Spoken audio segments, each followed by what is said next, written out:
शेतकरी बांधवांनो नमस्कार. महायोजना दूतमध्ये तुमचं स्वागत आहे. मित्रांनो, या ठिकाणी हा जो सोलार प्लांट लागलेला आहे हा जैन कंपनीचा सोलार प्लांट आहे. या ठिकाणी जे आहे ते जैन कंपनीनं 3 HP सोलार प्लांट या ठिकाणावर लावलेला आहे. आता जैनचे आपण बघितले तर जे काही स्ट्रक्चर आहेत, जुने स्ट्रक्चर, नवीन स्ट्रक्चर, आता नवीन पद्धतीत नेमकं कशा पद्धतीत स्ट्रक्चर आलेले आहेत, त्यांच्या प्लेट कोणत्या कंपनीचे आहेत, मोटर कंट्रोलर कसा आहे, AC/DC आहे किंवा नाही, हे सगळं आपण याच्यामध्ये बघणार आहे. आता हालाकी आपण मागं बघितलं की जैन कंपनी जे आहेत ते प्लेट त्यांच्या स्वतंत्रच होत्या, पण आता या प्लॅन्टला त्यांनी नेमक्या कुठल्या सोलर प्लेट बसवलेल्या आहेत ते आपण सर्व काही माहिती आहे या व्हिडिओमध्ये पाहणार आहोत. तत्पूर्वी तुम्ही महायोजना दूतवर जर नवीन असाल तर चॅनलला सबस्क्राईब करा आणि शेजारी जे काही बेल नोटिफिकेशन बटन आहे त्यालासुद्धा तुम्ही प्रेस करा. तर बघूया त्याचं आतल्या पद्धतीत याचं स्ट्रक्चर वगैरे कसं आहे. तर हे बघायचं झालं तर हे 3 HPचा सोलर प्लांट या ठिकाणी लावलेला आहे. आता हे PM कुसुममध्ये भरलं होतं ना आपण, हे कुसुममध्ये फॉर्म भरला होता, तर त्यावेळेस यांना जे आहे ते हे पंप या ठिकाणी मिळालेला आहे. आता हे हालाकी उंच खूप झालेलं आहे, कारण इथं जमिनीमध्ये जर बघायचं झालं तर जवळच खडक आहे, त्याच्यामुळे हे खड्डा झालेला नाही. आता याचं ज्यावेळेस इन्स्टॉलेशन करत होतो तर त्यावेळेस हे खालून याला थोडंफार कमी करणं गरजेचं होतं, कारण आता हवेमुळं याचं जे हे आहे म्हणजे नुकसान होण्याचे चान्सेस जास्त असतात.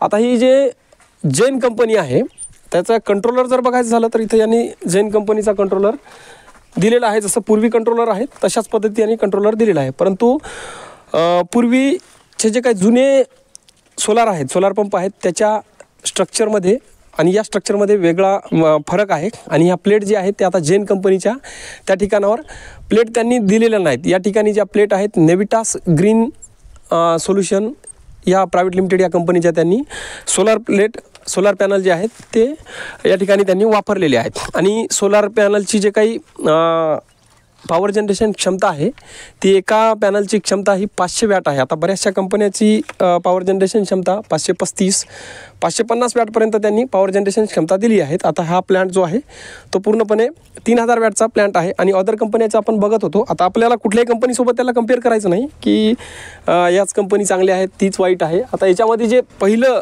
जे जुनं मटेरियल होतं आणि नवीन मटेरियलमध्ये फक्त एक आपण कम्पेअर करून कॉम्पिटिशन त्याच्यामध्ये कसं आहे तर तेच आपण फक्त या ठिकाणी उल्लेख करत आहे. तर या ठिकाणावर ह्या प्लेट जे आहेत ते जैन कंपनीच्या प्लेट नाहीत. आणि पॉवर जनरेशनमध्ये पण त्यांची तफावत आहे. एक प्लेटची व्होल्टेज जनरेशन क्षमता जी आहे ते 38 वोल्ट एवढं व्होल्टेज त्या ठिकाणी त्या जनरेट करतात. आणि इतर प्लेट जर बघितल्या तर आपण 42 ते 45 वोल्टपर्यंत त्या व्होल्टेज आहे तर त्यांचा त्या ठिकाणी जनरेट करू शकतात. आणि याचं जे काही शॉर्ट सर्किट एम्पियर आहे ते 12.82 पर्यंत या प्लेटचं त्यांनी दिलेलं आहे. आता कंट्रोलर आपण बघूयात की कंट्रोलरवर कशा पद्धतीत त्यांनी जो डाटा दिला आहे, AC/DC कंट्रोलर आहे का, हे सर्व काही आपण याचं कंट्रोलरला जो डाटा आहे तो या ठिकाणावर आपल्याला बघायला मिळतो. एकूण पूर्णपणे कंट्रोलरवर पूर्ण डाटा इथे दिलेला आहे. हे बघू शकता पॉवर रेंज याची 3 किलोवॅटची प्लॅन्टची पॉवर रेंज आहे, त्यामुळे इथं त्यांनी ते दिलेलं आहे. मॉडेल नंबर दिलेला आहे कंट्रोलरचा. आता मॅक्झिमम PV पॉवर हा 450 DC वोल्ट DCचा इनपुट याला जे आहे ते पॉवर या ठिकाणी दिलेला आहे. आता हा कंट्रोलर AC/DC आहे का, तर हो AC/DC आहे यामध्ये. आता इथे यांनी काय केलेलं आहे, AC/DC मध्ये हा सर्व्हिस वायर न देता एक त्यांनी त्यांचं जे आपलं रेग्युलर केबल आहे तोच त्या ठिकाणावर दिलेला आहे. आणि इथं सिंगल फेज टर्मिनलसुद्धा त्या ठिकाणावर दिलेला आहे. तर याच्यामधून काय होणार आहे की सिंगल फेज टर्मिनलमुळं की आपल्याकडं जी AC मोटर आहे चालवणार ती AC मोटर आपण सहजरित्या सिंगल फेज मोटर या कंट्रोलरवर रन करू शकतो. याच्यामध्ये काय असतं की सिंगल फेज मोटरला आपल्या 230 वोल्टपर्यंत व्होल्टेजवर ती मोटर आपण चालवू शकतो. तर याची आउटपुट व्होल्टेज कॅपॅसिटी 180 ते 220 वोल्ट AC आउटपुट कॅपॅसिटी या ठिकाणावर यांनी दिलेली आहे. म्हणजे त्यांनी जी मोटर जी दिलेली आहे, आता हालाकी त्या मोटर जे आहेत ते V4च्या मोटर देत आहेत. पहिल्या जे जुन्या होत्या तर V6 मोटर त्यामध्ये होत्या, तर आता V4च्या मोटर देत आहेत. त्याच्यामुळं ती जी आहे तर याचं फ्रिक्वेन्सी ही कमी जास्त आहे. पहिल्या मोटर फक्त 50 हर्ट्जच्याच मोटर होत्या, आता याची फ्रिक्वेन्सी जी आहे ते 120 एवढी फ्रिक्वेन्सी येत आहे. त्यामुळं डायरेक्ट AC वर मोटर लावू शकत नाही. पहिल्या जुन्या ज्या मोटर होत्या तर डायरेक्ट आपण AC करंटवर सुद्धा त्या मोटर आपल्याला चालवता येत होत्या. एकंदरीत जे आहे ते हा कंट्रोलर आहे पूर्णपणे AC/DC कंट्रोलर आहे. फिटिंगच्या बाबतीत म्हटलं तर पूर्ण फाउंडेशन वगैरे अशा पद्धतीत जसे जनरल फाउंडेशन होतं त्याच पद्धतीत त्यांनी फाउंडेशन केलेलं आहे.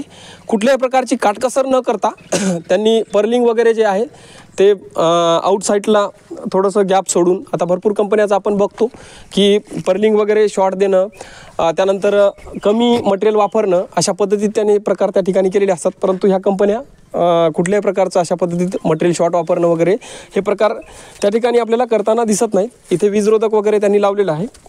तर mobile operated, fully mobile operated controller आहे. मोबाईलवर तुम्ही ऑन ऑफ वगैरे करू शकता याच्यामध्ये. हालाकी शेतकऱ्यांनी ऑन करून घेतले की नाही ते आपल्याला नाही सांगता येणार, पण ऑन ऑफ होतो याच्यामध्ये.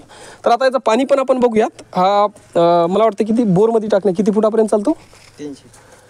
त्यांचं म्हणणं आहे 300 फुटापर्यंत. 3 HP 70 मीटर हेड या ठिकाणी यांना दिलेला आहे. तर आपण इथून याला ऑन करूयात. इथंच आहे ना ऑनचं मॅन्युअली बटन या ठिकाणी यांनी दिलेलं आहे. ते वॉल तिकडं बंद झालेलं आहे का? पंप ऑन केल्याच्या नंतर पूर्णपणे कंट्रोलरवर जो आहे तो मोटरचा डाटा या ठिकाणी दिसतो. मोटर RPM वगैरे किती घेते, किती हर्ट्सवर मोटर चालते, हे सर्व या ठिकाणी कंट्रोलर जो आहे तो दिसतो.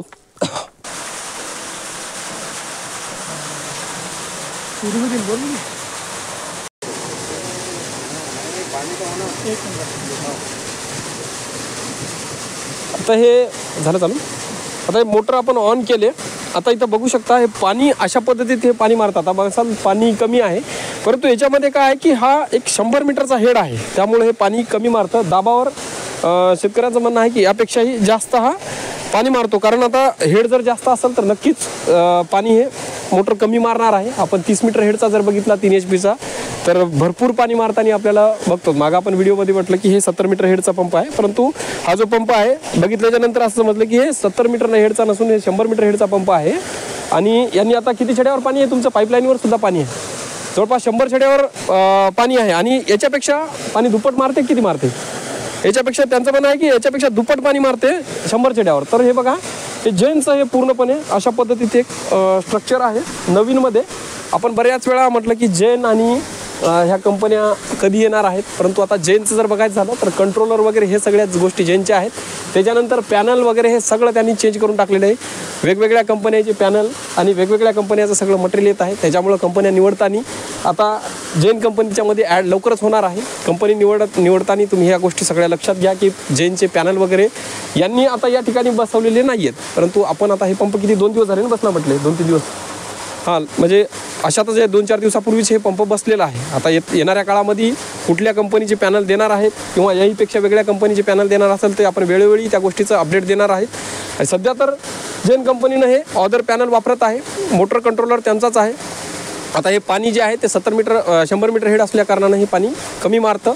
हे बोरचा पंप आहे त्याच्यामुळे पाणी ही कमी मारणार नाही. आपण विहिरीवरच्याचे नक्कीच रिव्ह्यू घेणार आहे. तत्पूर्वी तुम्ही महायोजना दूतवर जर नवीन असाल तर चॅनलला सबस्क्राईब करून ठेवा आणि शेजारी जे काय बेल नोटिफिकेशन बटन आहे त्यालासुद्धा तुम्ही प्रेस करा, जेणेकरून इतरही शासकीय योजनाचे आणि सोलार विषयीचे व्हिडिओ तुमच्यापर्यंत लवकरात लवकर पोहोचत राहतील. धन्यवाद.